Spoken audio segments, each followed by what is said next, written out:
বন্ধুরা, আমার রান্নাঘরে আপনাদের সবাইকে জানাই স্বাগত।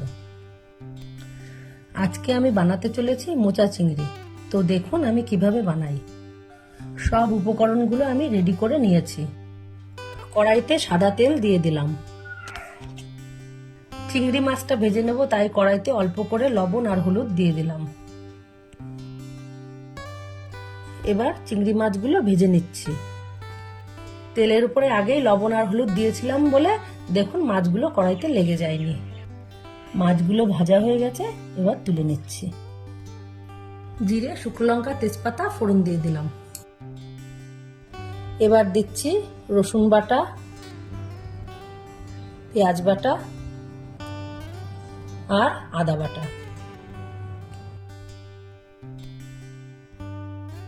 এবার দিচ্ছি জিরের গুঁড়ো, লঙ্কার গুঁড়ো আর একটু চিনি।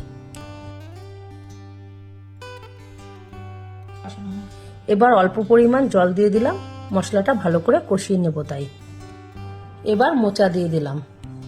মোচাটা আমি আগেই লবণ আর হলুদ দিয়ে সেদ্ধ করে নিয়েছিলাম। এবার একটু হলুদ গুঁড়ো দিয়ে দিলাম।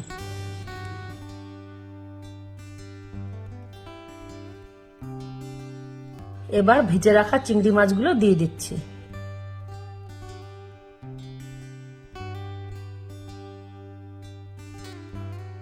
এবার একটু লবণ দিলাম। মোচাটা হয়ে গেছে, এবার গরম মশলার গুঁড়ো, ঘি আর একটু চিনি দিয়ে দিলাম।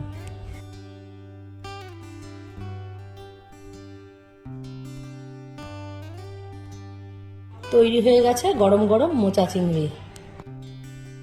বন্ধুরা, আপনারাও মোচা চিংড়ি বানিয়ে খাবেন, খুব ভালো লাগবে। দেখা হচ্ছে পরের ভিডিওতে।